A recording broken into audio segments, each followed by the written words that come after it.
Muy buenos días, querida familia. El Señor les bendiga. Gracias por estar una vez más con nosotros. Quisiéramos invitarles esta mañana para nuestro tiempo de oración, orando por nuestro país, por nuestras autoridades, el plan de vacunación, orando también por la paz y sobre todo la paz social en nuestras ciudades que ha aumentado la violencia. Queremos esta mañana ponernos en manos del Señor y pedir la bendición de Él para trabajar también un texto para orientarnos esta mañana con la palabra a la primera carta a los Corintios, capítulo 15, versículos 29 en adelante vamos a estar leyendo. Estamos tocando el tema de la resurrección esta mañana. Vamos a orar. Bendito y amado Padre Celestial, te damos gracias, Señor. Gracias por un nuevo día. Gracias por la vida, la salud, el cuidado, la protección que tienes de nosotros. Hoy oramos, Señor, por la paz de nuestro país. Hay ciudades donde hay mucha violencia, hay lugares donde el mal ha proliferado, aprovechándose de la pandemia, de los pocos recursos que el pueblo tiene. Señor, te pedimos ante todo el perdón de nuestros pecados, te pedimos el perdón de tanto derramamiento de sangre, Señor, de tanta violencia, de tanta maldad, Señor, a nuestro alrededor. Te damos gracias, Señor, porque nos permites como iglesia seguir siendo luz y sal en medio de tu pueblo. Gracias por esta mañana, este día precioso que nos regalas para poder abrir tu palabra y alimentarnos también de ella. Bendiga a tu iglesia, Señor, a través de todo este país, el Ecuador, pero también en Latinoamérica, en el mundo. Padre amado, que necesitamos el toque de tu gracia para seguir adelante. Susténtanos, ministranos.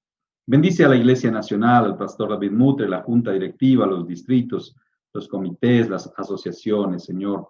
Guarda, Señor, a tu pueblo, a tus hijos. Y oramos por los siervos, Señor, que en muchos lugares de nuestro propio país están experimentando dolor, dificultad, Señor, ante la pandemia que atravesamos. Gracias por esta mañana. Pedimos el accionar de tu Espíritu Santo, llevando nuestras vidas, nuestra mente y corazón a tu presencia, primero en Cristo Jesús. Amén y amén.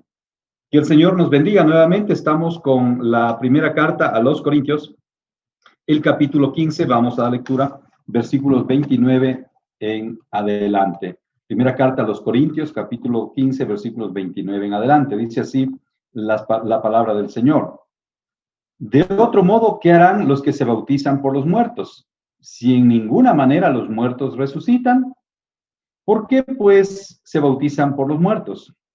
¿Y por qué nosotros peligramos a toda hora? Os aseguro, hermanos, por la gloria que de vosotros tengo en nuestro Señor Jesucristo, que cada día muero. Si como hombre batallé en Éfeso contra fieras, ¿qué me aprovecha si los muertos no resucitan? Comamos y bebamos, porque mañana moriremos. No erréis, las malas conversaciones corrompen las buenas costumbres. Velad debidamente y no pequéis, porque algunos no conocen a Dios, para vergüenza vuestra lo digo. Pero dirá alguno, ¿cómo resucitarán los muertos? ¿Con qué cuerpo vendrán? Necio, lo que tú siembras no se vivifica, sino muere antes. Y lo que siembras no es el cuerpo que ha de salir, sino el grano desnudo, ya sea de trigo o de otro grano. Pero Dios le da el cuerpo como Él quiso, y a cada semilla su propio cuerpo. No toda carne es la misma, sino que una es la carne de los hombres, otra carne de las bestias, otra la de los peces y otra la de las aves. Hay cuerpos celestiales y cuerpos terrenales, pero una es la gloria de los celestiales y otra de los terrenales. Una es la gloria del sol, otra la gloria de la luna y otra la gloria de las estrellas, pues una estrella es diferente de otra en gloria. Así también es la resurrección de los muertos. Se siembra en corrupción, resucitará en incorrupción. Se siembra en deshonra, resucitará en gloria. Se siembra en debilidad, resucitará en poder. Se siembra cuerpo animal, resucitará cuerpo espiritual. Hay cuerpo animal y hay cuerpo espiritual. Así también está escrito. Fue hecho el primer hombre, Adán, alma viviente, y el postrer Adán, espíritu vivificante. Vamos a hacer un alto ahí a la palabra y vamos a compartir un poco esta reflexión. Es interesante que Pablo les habla a los corintios y les exhorta fuertemente no solamente en el capítulo 2, en el capítulo 3, donde les exhorta por la carnalidad que había en la iglesia de Corinto, por toda la mundanalidad, el paganismo que había ingresado a la iglesia. Recordarán ustedes que la iglesia estaba subdividida en 4 grupos. Había gente que decía, nosotros somos de Apolos, otros decían somos de Cefas, otros decían son de Pablo, y un pequeño grupo decían, bueno, nosotros somos de Cristo. Y la iglesia estaba así dividida. Era una iglesia que, aunque practicaba la mayoría de los dones espirituales, aparentemente era una iglesia espiritual, pero en realidad estaba centrada en la carnalidad. Era una iglesia a la cual Pablo les tiene que reprender, como aquí en la primera carta a los Corintios, capítulo 36, les dice necio, ¿no? Lo que siembras no se, perdón, capítulo 15, versículo 36.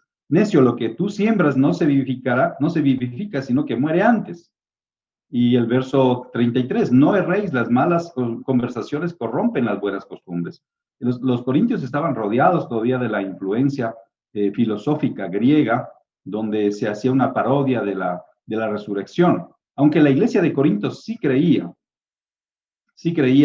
en la resurrección de los muertos, creían porque Pablo les había predicado, pero tendían también a muchas veces estancarse, ¿no? Y por eso les dice acá, o a dudar de la resurrección. El verso 33, no erréis, las malas conversaciones corrompen las buenas costumbres. Verso 34, velad debidamente y no pequéis, porque algunos no conocen a Dios. Mire, había gente dentro de la iglesia que no conocía a Dios. Para vergüenza vuestra, lo digo, para vergüenza de la iglesia. Era una dura exhortación que Pablo les hace a los corintios. Esta iglesia que le había hecho sufrir mucho el apóstol Pablo, que se jactaba seguramente, perdón, se jactaba de que era una iglesia espiritual. Y la verdadera espiritualidad radica en que, como dice el apóstol Santiago, tengamos pues un corazón sincero para Dios primero, y luego que no hagamos acepción de personas, que no condenemos con nuestra lengua. El que puede cuidar su lengua puede dominar su cuerpo. Esa es la religión pura y sin mácula, va a hablarnos el apóstol Santiago. Pero volviendo al capítulo 15 de Primera a los Corintios, versículo 29, Pablo está hablando de la resurrección. Pablo les confronta, dice, de otro modo, ¿qué harán los que se bautizan por los muertos? Si en ninguna manera los muertos resucitan, ¿por qué pues se bautizan por los muertos? Como había esta intromisión, esta duda en la iglesia de Corinto, aunque la iglesia creía y fue enseñada en base a esta práctica, toda la iglesia neotestamentaria, la iglesia primigenia, obtuvo de primera mano el testimonio de la resurrección de Cristo. Y el mensaje central de Cristo de Pablo, fue la resurrección de Cristo. Ese fue el mensaje que permeó a la iglesia primigenia. Ese fue el mensaje que sostuvo, fue la base, el constructo doctrinal que la iglesia necesitaba para funcionar, porque estaban frente a un elemento tan fuerte como el judaísmo, el gnosticismo, por otro lado, la influencia filosófica de los griegos y la influencia también inmoral de los romanos. Entonces la iglesia floreció en medio de esos contextos, ¿no es cierto? Si usted quería tener un hijo educado muy filosóficamente, ¿dónde enviaba a estudiarlo? Lo enviaba a Grecia. Si quería tener un militar bien formado, lo enviaba a Roma. Si quería a lo mejor tener un hijo preparado, conocedor de la religión, preparado en las leyes religiosas, lo enviaba a Jerusalén.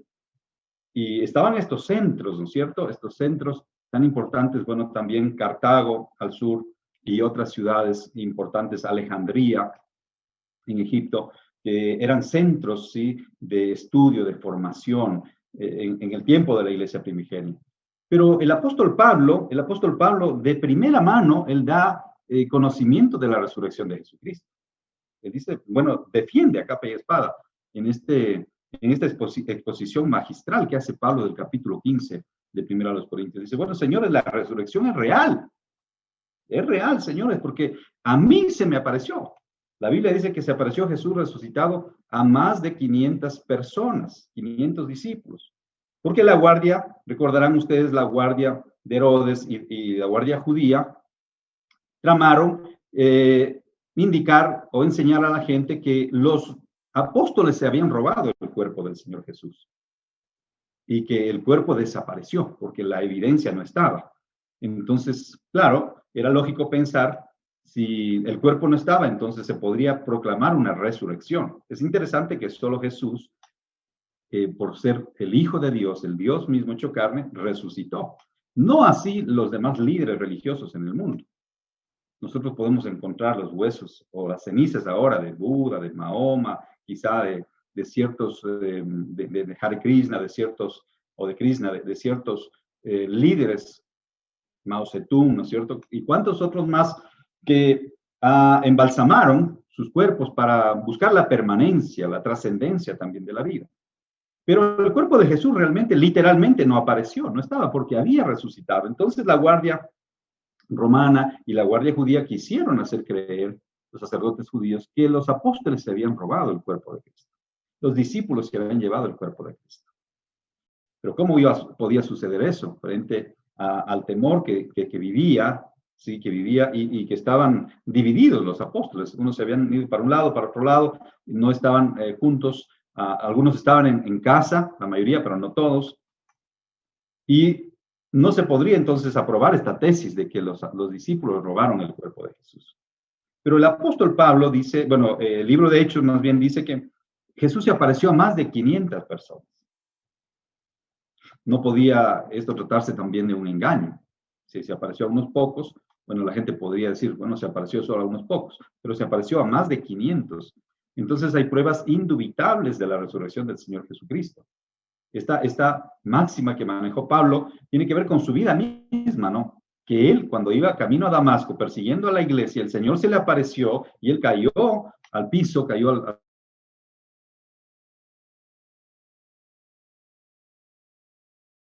y escuchó la voz de Dios. Yo soy Jesús a quien tú persigues.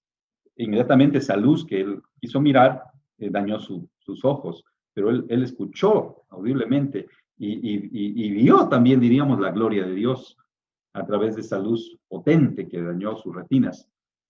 Y Pablo, entonces, él tiene el testimonio de primera mano. Por eso va a decir en alguna parte, después de haberse aparecido a Cefas, a las mujeres que fueron al sepulcro, a Juan, se apareció a más de 500 y a mí al último como un abortivo, al último, pero se apareció. Soy testigo real, visual, de la resurrección de Jesucristo. Entonces Pablo tenía la calidad espiritual y moral para enseñar acerca de la resurrección. No era un hombre que había escuchado de segunda mano acerca de la resurrección. Él lo vivió, lo experimentó y es más, lo sintió en su cuerpo, lo experimentó en su cuerpo, la gracia de Dios. Porque cuando vamos al Señor Jesucristo, al Cristo vivo, al Cristo resucitado, recordemos que la iglesia tradicional muchas veces dejó a Jesús como un niño, ¿no? Lo saca cada vez que hay Navidad, que es Navidad, lo sacan al Cristo bebé. O cuando es Semana Santa lo sacan al crucificado, al Cristo crucificado. Y no nos hablaron mucho del Cristo resucitado. No nos hablaron mucho, quizá por la iconografía, pero la iglesia cristiana, la iglesia, y en este caso la iglesia cristiana evangélica, tenemos que decir, la alianza cristiana y misionera, creemos firmemente en la vida después de la muerte, en la resurrección de los muertos, en la resurrección de los muertos, porque Cristo resucitó, porque Cristo fue el primero en dar este paso y vivir esta experiencia. Dice Romanos 1:4 que Dios levantó a Jesús de los muertos por el Espíritu Santo, por el Espíritu de poder, y fue condecorado y fue reconocido como Hijo de Dios justamente con poder por esta obra magnífica que sucedió en Jesucristo. Y él no volvió a morir. Jesús mismo resucitó a muchos, incluyendo a Lázaro, el amigo de él. Seguramente volvieron a morir, pero Jesús venció la muerte. De eso se habla el apóstol Pablo acá en la carta a los Corintios, ¿no? ¿Dónde está muerte tu victoria? ¿Dónde sepulcro tu aguijón? ¿Dónde está ahora sepulcro tu victoria? Entonces Jesús venció la muerte. Jesús venció la muerte porque él no volvió a morir. Ahora, la muerte es algo real. En este tiempo de pandemia lo hemos palpado muy de cerca. Hemos tenido que acompañar a muchos familiares, amigos, hermanos en el deceso de algún ser querido. Y la muerte ha estado muy cercana Un espíritu de muerte ha visitado nuestros países, nuestras ciudades. Esta pandemia se ha llevado a miles y miles de personas. Pero tenemos que estar conscientes que esto va a ocurrir y va a seguir ocurriendo hasta que Cristo tome el control absoluto, total, ¿sí? En el nuevo cielo, en la nueva tierra, donde ya no habrá más llanto ni dolor, no habrá muerte, y la muerte será lanzada al lago de fuego y azufre. La muerte ronda muchas de las calles. No debemos estar inconscientes de eso. Hay gente que dice, no, yo no le tengo miedo a la muerte. Jóvenes, sobre todo, que dicen, yo no creo en eso de la muerte, no, simplemente es un sueño, uno se acaba y ya. Y peor aún, no creen en la vida más allá de la muerte. La Biblia certifica que la muerte es un enemigo cruel, es un enemigo despiadado del ser humano que entró como consecuencia del pecado. Pero lo más grave todavía, lo más peligroso, hay una muerte eterna. El mayor peligro que existe para el ser humano es morir sin conocer a Jesús, sin reconocer a Jesús como Hijo de Dios y morir eternamente. Para el creyente, como dice el apóstol Pablo va a decir, para mí el vivir es Cristo y el morir es ganancia. Entonces no debe haber tanto temor, tanto misterio en enfrentarnos a este monstruo cruel y despiadado que es la muerte. Pero los creyentes también anhelamos esa visitación del Señor, donde en algún momento de la historia, porque la Biblia así lo narra, suceda el arrebatamiento, lo que los creyentes evangélicos y la iglesia, sobre todo la iglesia Alianza Cristiana y Misionera, predicamos y enseñamos de acuerdo a la palabra, 1 Tesalonicenses 4, cuando el Señor venga por su iglesia y suceda el acto del rapto que se llama, o el arrebatamiento, donde los creyentes seremos transformados, los que estamos vivos, y los muertos en Cristo, dice, resucitarán primero. Ellos serán primero, inclusive los muertos en Cristo. Pablo entonces está defendiendo a capa y espada esta doctrina de la resurrección, que era tomada a mofa o era tomada muchas veces en broma por los filósofos griegos. Los corintios sí creían en la resurrección, pero estaban siendo confundidos también por el filósofo Thais. Thais, en Actos de Comedia, ¿sí? en la filosofía griega, ¿sí? A modo de comedia, se burlaba de la creencia de la resurrección. Muy posiblemente como hoy muchos filósofos, muchos jóvenes, muchos nihilistas, muchos estudiantes están diciendo, no, eso de la resurrección no existe. Prefiero creer en la reencarnación. ¿Qué plantea la reencarnación? Es una teoría, nada más, es una teoría. ¿Qué plantea que el alma humana va a migrar o va a ir girando en este círculo vicioso, ¿sí? Supuestamente de purificación para lograr la liberación del alma, para lograr pagar, ¿sí? En el nirvana todo lo que hemos hecho y actuado mal. Y reencarnarnos en un ser menos complicado y más puro, supuestamente. Miren, eso es más difícil de creer que la resurrección de Jesucristo, porque Dios existe. Y aunque usted no lo crea, hay un programa que dice así, aunque usted no lo crea, mire, Dios va a actuar de esa manera, porque está escrito. Y Dios no miente, ni es hijo de hombre para mentir, dice la palabra de Dios. Entonces Dios va a obrar de esta manera. No importa que 2 millones, 5 millones, 10 millones, 1,000 millones de personas no crean en la resurrección. Eso no le va a hacer cambiar a Dios los planes. Dios ha prometido y Él lo va a cumplir, que los muertos en Cristo resucitarán, ¿sí? En ese día del encuentro con el Señor en las nubes, y los creyentes seremos transformados. Ahora acá Pablo les dice en el versículo 29, de modo dice que, ¿qué harán los que se bautizan por los muertos? Si en ninguna manera los muertos resucitan. ¿Por qué pues se bautizan por los muertos? ¿Y por qué nosotros peligramos a toda hora? Bueno, está hablando de una práctica que se daba en la iglesia de Corinto. Muy posiblemente algunos creyentes en Corinto, cuando escucharon acerca de la resurrección y de la bendición de la vida eterna, porque la resurrección es para vida eterna, una vida continua con el Señor, una vida junto a Dios por la eternidad, ya libre de pecado, libre de contaminación, libre de toda maldad que nos persigue en este mundo, de todo sufrimiento. No habrá más llanto ni dolor, dice el libro de Apocalipsis, refiriéndose al cielo, a la nueva tierra, donde morará Dios con su pueblo, donde descenderá, dice, la santa ciudad a la nueva tierra, ¿sí? Para morar eternamente con sus hijos, el pueblo de Dios, la iglesia del Señor. Y ese acto está pronto a ocurrir, hablando del rapto, ¿no? Porque estamos viendo, esta pandemia es una antesala de lo que puede ocurrir, de lo que va a ocurrir más adelante. Bien, ahora Pablo les dice a los corintios, dice, ¿por qué se están bautizando algunos si la resurrección no existe, como están influidos por el filósofo Thais? Si la resurrección no existiera, entonces, ¿cómo es posible que algunos de ustedes se estén bautizando por los muertos? Ellos tenían, tal parece ser que esta doctrina que practicaban en los corintios, en la iglesia en Corinto, que si se murió alguien sin ser bautizado, entonces yo tomo el nombre de él y me bautizo por él. De hecho, hay una secta, hoy en día, hay una secta que hace eso. No les voy a decir el nombre para que no vayan a investigar quién es, pero no es algo correcto. La diferencia entre el creyente, entre el Hijo de Dios y estos grupos, estas doctrinas cerradas, estas doctrinas sectarias, es que nosotros creemos por fe. No hace falta bautizar a nadie que se ha muerto antes sin vivir esta experiencia de bendición, porque el bautismo es un elemento también de bendición, es una ordenanza, no salva, pero sí nos permite dar testimonio de Jesucristo y por eso bautizamos a la gente. Pero no bautizamos por los muertos, no bautizamos niños tampoco, bautizamos personas conscientes, bautizamos a los vivos. Lo importante es que estemos seguros de que la resurrección se va a dar en fe. Entonces, si una persona muere creyendo en Cristo Jesús, va a resucitar. Nos duele que no se haya podido bautizar, pero es un creyente en Cristo.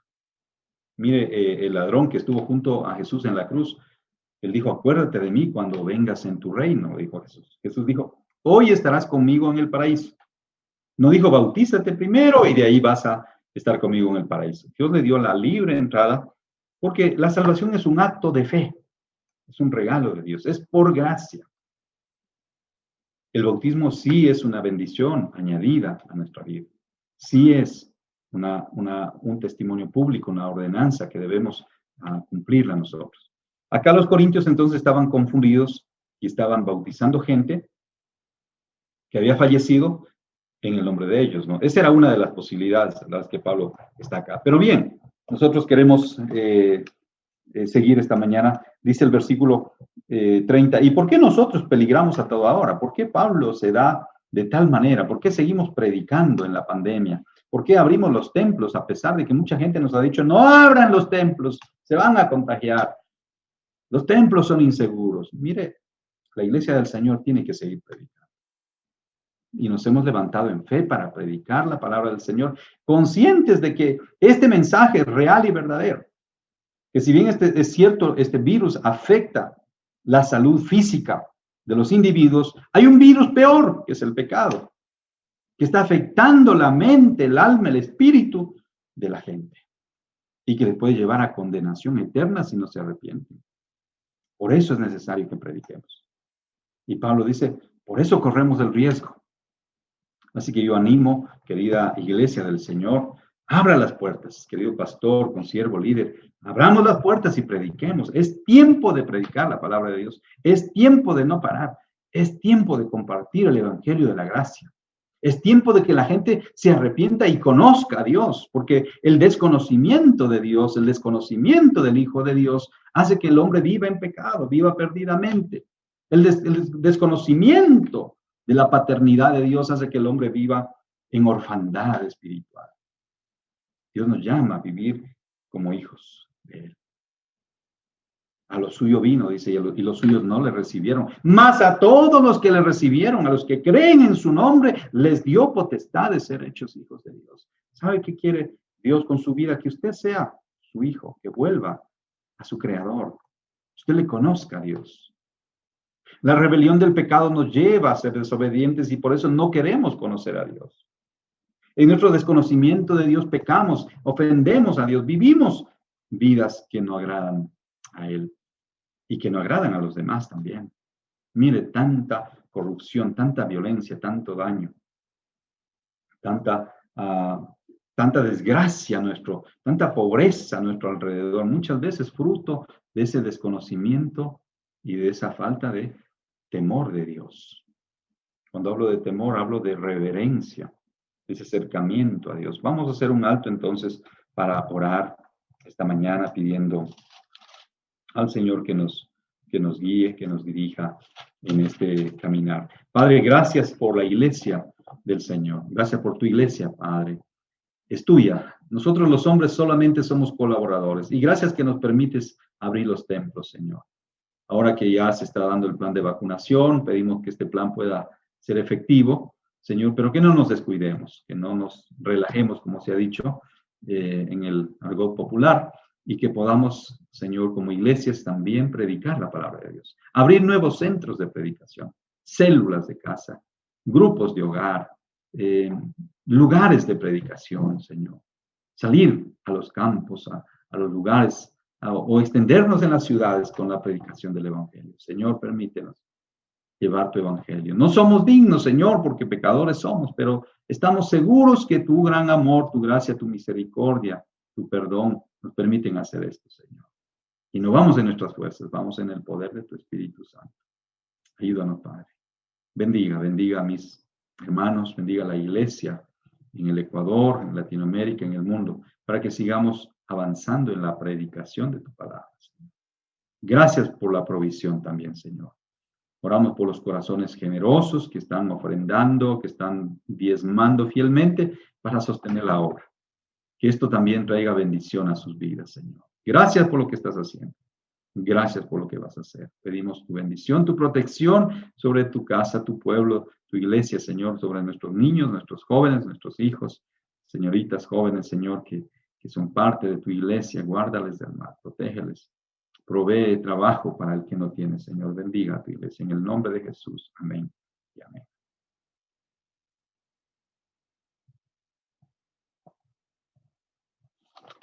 El apóstol Pablo, hablando a los corintios, le sigue diciendo en el verso 31, en 1 Corintios 15, 31, dice: os aseguro, hermanos, por la gloria que de vosotros tengo en nuestro Señor Jesucristo, que cada día muero. Él se daba por la iglesia, se exponía por la iglesia, predicaba este mensaje de la resurrección.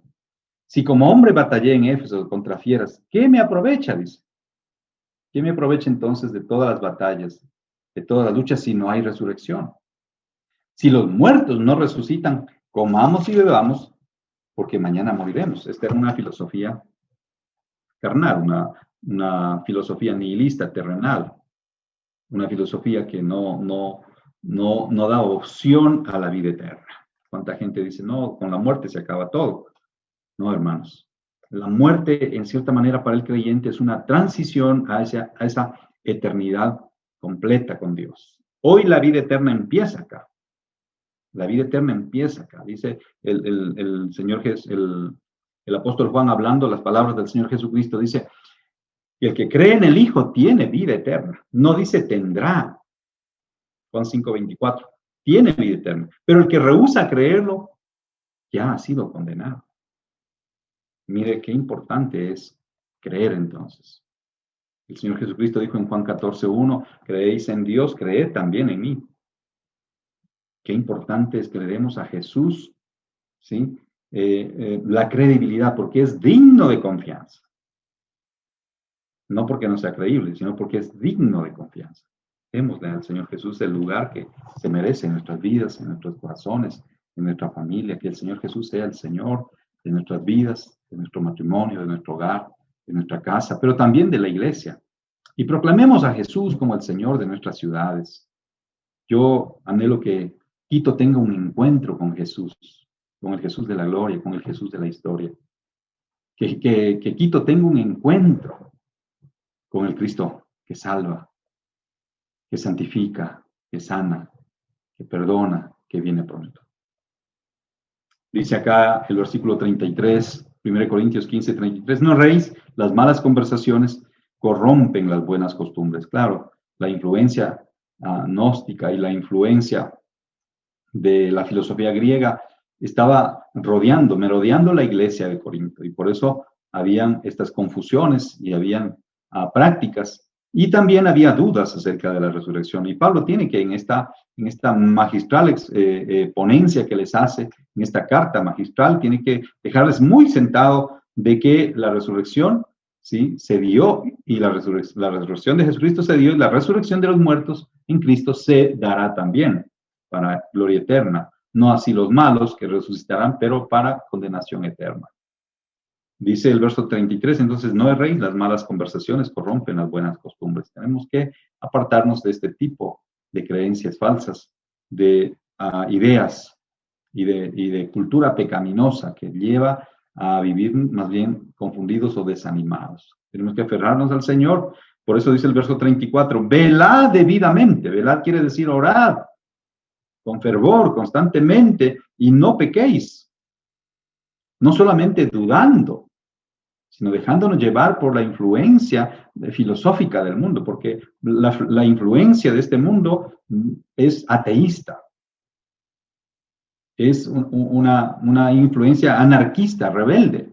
Es una influencia también que busca denigrar la fe, los valores, que busca denigrar, ¿sí?, los principios y valores espirituales del reino. Por eso dice, velad debidamente y no pequéis, no cediendo a esto, porque algunos no conocen a Dios, para vergüenza vuestra lo digo. Y no deberíamos permitir que gente que no conoce a Dios, que no está preparada, enseñe en nuestras congregaciones, enseñe en nuestras iglesias. No deberíamos permitir que gente que tiene una doctrina errada enseñe a nuestros niños, a nuestros jóvenes, a nuestras damas. Por ello es importante la academia bíblica en la iglesia, el testimonio del creyente. Por ello es importante la fidelidad a la doctrina bíblica. Tenemos que predicar a Cristo y reconocer que Jesucristo es el Señor. No solamente un maestro, como muchos dicen, bueno, Jesús fue un gran maestro. No, tenemos que reconocer que Jesucristo es Dios, el Hijo de Dios viviente. Para vergüenza vuestra lo digo, dice a los Corintios, les hace este fuerte reclamo. Pero dirá alguno, verso 35, ¿cómo resucitarán los muertos? ¿Con qué cuerpo vendrán? Y el apóstol Pablo contesta en los siguientes versículos.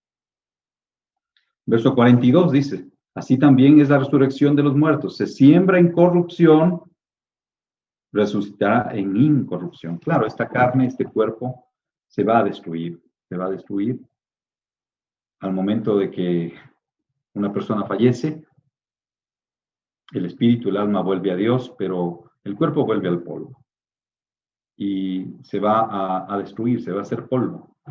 En la resurrección, sin embargo, Dios tomará ese polvo, juntará esas cenizas para poder hacer nuevos cuerpos glorificados. Serán los mismos nuestros. Serán los nuestros, como a Jesús, cuando resucitó, la gente lo reconoció. Muchos dudaron de Jesús. Tomás fue uno de los discípulos que dudó. Pero también los hermanos de Jesús, la misma familia de Jesús dudaba. Pablo dice que se apareció a Jacob. ¿Sabe quién era Jacob? El hermano de Jesús, que lideraba la iglesia en Jerusalén. Él fue un hombre que dudó de su propio hermano por mucho tiempo. La familia de Jesús dudaba. Los hermanos dudaban de Jesús, no su madre. Pero Jesús se apareció a Jacob. ¿Y sabe qué? Jacob cambió. Jacob escribe una linda carta. Una hermosa carta al final de la Biblia. Encontramos la carta en la que él empieza diciendo, ¿no? Jacobo, siervo del Señor Jesucristo. Mire, la resurrección, el Cristo resucitado en nuestra vida cambia nuestra perspectiva de vida, de orientación, y nos conecta con el Dios de la vida, con el Dios verdadero. ¿Cómo vamos a resucitar? No se preocupe tanto. Dios nos dará cuerpos glorificados. Tomás, Jacobo, el hermano de Jesús, hermano de madre, reconocieron a Jesús. Lo vieron, Tomás tocó, palpó las huellas en sus manos y tocó el costado de Jesús. Y él dijo algo, cayó delante del Señor Jesús diciendo, Señor mío y Dios mío. Cuerpo glorificado, cuerpo transformado. El poder de Dios no lo conocemos todavía a plenitud, conocemos en parte, pero hay un poder extraordinario que está disponible hoy para vivir vidas que den gloria al Señor, que den testimonio al Señor. Yo quiero terminar este tiempo agradeciéndoles por su paciencia y presencia y vamos a seguir adelante. Sigamos predicando la resurrección del Señor Jesucristo. Qué mensaje más importante, necesario hoy que hay tantos muertos a nuestro alrededor, hoy que hay tanta gente enferma. Es un mensaje pertinente, hablar acerca de la resurrección de Cristo. Si una persona acepta a Jesucristo, reconoce sus pecados, se arrepiente y le pide al Espíritu Santo que tome control de su vida, va a ser una persona nueva, un hijo de Dios. Romanos dice, si confesares con tu boca que Jesucristo es el Señor y creyeres en tu corazón que Dios lo levantó de los muertos, serás salvo. Eso es lo que tenemos que hacer, seguir predicando la salvación para que el mundo crea. Vamos a orar. Gracias, Padre, por esta mañana. Amado Señor Jesús, te agradecemos porque tú venciste la muerte. Tú venciste la tumba. La tumba está vacía por ese acto heroico, valiente, de amor, de morir por nosotros, pero de reprender, Señor, a la muerte y vencer las ataduras, las cadenas de este monstruo cruel y despiadado que es la muerte, para sentarte en el trono de gloria, desde donde nos gobiernas, desde donde tú sigues siendo Señor. Como dice Romanos 1:4, que el Espíritu te levantó con poder y por eso fuiste declarado Hijo de Dios con poder. Señor, nos humillamos ante ti, reconocemos que tú eres nuestro Señor. Ayúdanos a vivir vidas, Señor, de testimonio. Ayúdanos a predicar, Señor, a tiempo y fuera de tiempo. Señor, danos la fuerza, la salud, la sabiduría y la provisión para poder llevar a cabo el mensaje de la predicación de tu palabra, la resurrección de Cristo. Es un mensaje pertinente hoy que hay tantos fallecidos, tanta muerte a nuestro alrededor, y te pedimos por la misericordia de tu amor, Señor, que puedas reprender, Señor, este espíritu de muerte que ha llegado y ha visitado a tantas familias. Señor, ayúdanos, consuélanos, anímanos, guárdanos, Señor, reprende también esta pandemia, este virus maligno que ha llegado para dañar, para afectar la economía. Pedimos que tengas misericordia de nuestras iglesias, de nuestras familias, del pueblo ecuatoriano, Señor, y de nuestros países hermanos, Colombia, Perú, Venezuela, Señor, Bolivia, Chile, Argentina, Brasil, Uruguay, Paraguay, sobre todo en el Cono Sur, pero también Haití, Señor, que viven grandes conmociones, Padre, políticas, sociales, económicas. Ayúdanos, Padre bueno, y guárdanos del mal. En el nombre santo de Jesús oramos. Amén. Gracias por habernos acompañado. El Señor les siga bendiciendo. Recuerde que el privilegio de los vivos es que podemos darle adoración al Señor. Una bendecida semana.